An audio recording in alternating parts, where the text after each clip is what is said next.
আসসালামু আলাইকুম। ওয়ার্ডপ্রেস বাংলা টিউটোরিয়ালের ধারাবাহিক পর্বের চতুর্থ পর্বে সবাইকে ওয়েলকাম করছি।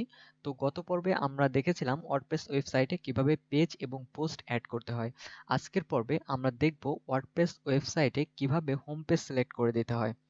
তো আমি অলরেডি আমার ওয়েবসাইটে বা আমার ওয়ার্ডপ্রেসে লগ ইন করে রেখেছি। তো আমি যদি এই ওয়েবসাইটটা একটু ভিজিট করি, তো এখানে দেখতে পারতেছি যে তো হোম পেজ বলতে আসলে বোঝানো হচ্ছে এই যে আমাদের মেইন যে ডোমেইনটা, অর্থাৎ ইউজাররা আমাদের ওয়েবসাইটে প্রথমে ঢোকার পর মেইন লিংক দিয়ে আমাদের ওয়েবসাইটে ঢোকার পর যে পেজটা দেখতে পারবে সেটা হচ্ছে মূলত হোম পেজ।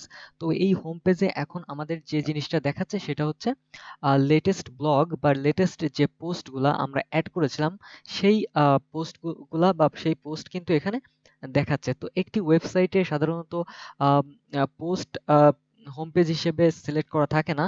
হোম পেজের জন্য আলাদা একটা পেজ ডিজাইন করা হয় এবং সেই পেজটাকে হোম পেজ হিসেবে সিলেক্ট করে দেওয়া হয়।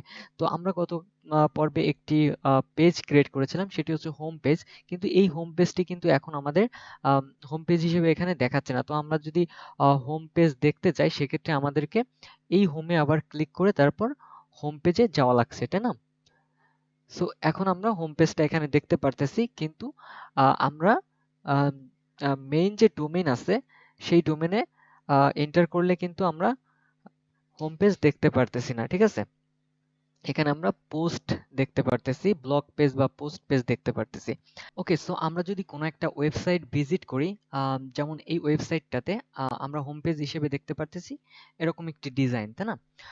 এবং এটা কিন্তু হোম পেজ আলাদাভাবে ডিজাইন করা, এবং ব্লগের জন্য আমাদেরকে ব্লগ যে মেনু আছে এখানে ক্লিক করে তারপর ব্লগে যেতে পারতেছি আমরা। অলরাইট, তো সাধারণত কোনো ওয়েবসাইটে এবং আমরা যদি এখানে লোগোতে ক্লিক করি, তাহলে আবার আমাদেরকে এই যে হোম পেজে নিয়ে চলে আসতেছে, তাই না?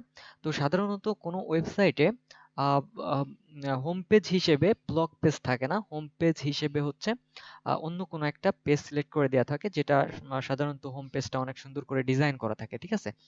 তো আমরা এই যে পেজটা কিভাবে সিলেক্ট করে দিতে পারি, এর জন্য আমাদেরকে যেটা করতে হবে সেটা হচ্ছে যে এই যে সেটিংস রয়েছে, তারপর এই যে রিডিংস একটা অপশন রয়েছে, সেটিংস এর আন্ডারে এখানে ক্লিক করতে হবে। এবং এখানে আমরা দেখতে পারতেছি যে বাই ডিফল্ট এখানে হচ্ছে আহ, এই যে অপশনটি এটি সিলেক্ট করা থাকবে, ইওর হোম পেজ ডিসপ্লেস, অর্থাৎ তোমার হোম পেজ ডিসপ্লে করবে, কি ডিসপ্লে করবে? ইওর লেটেস্ট পোস্ট, মানে তুমি লেটেস্ট যে পোস্টগুলো করবে সেগুলো তোমার হোম পেজে শো করবে, ঠিক আছে?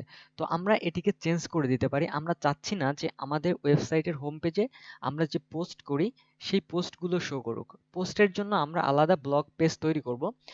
এজন্য আমরা যেটা করতে পারি সেটা হচ্ছে আমরা এখানে এই যে স্ট্যাটিক পেজ, এখানে আমরা ক্লিক করব এবং এখান থেকে আমরা সিলেক্ট করে দেব যে আমাদের হোম পেজে আসলে কোন পেজটা শো করবে।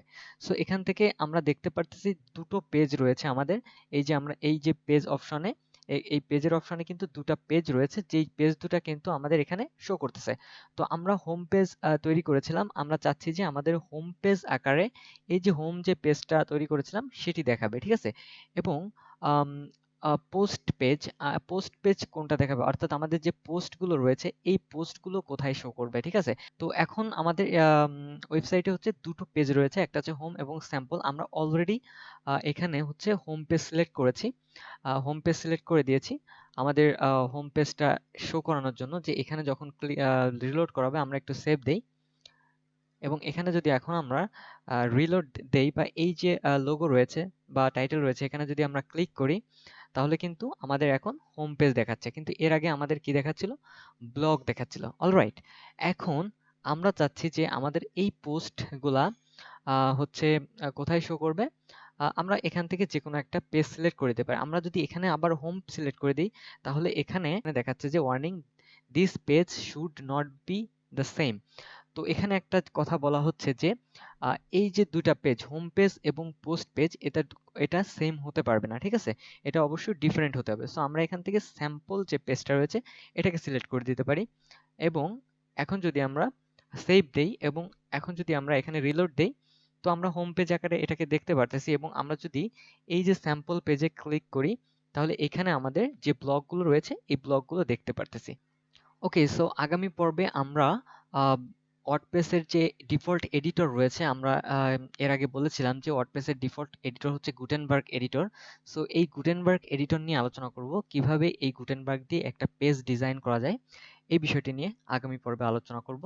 সেই পর্যন্ত সবাই ভালো থাকবেন। ধন্যবাদ সবাইকে।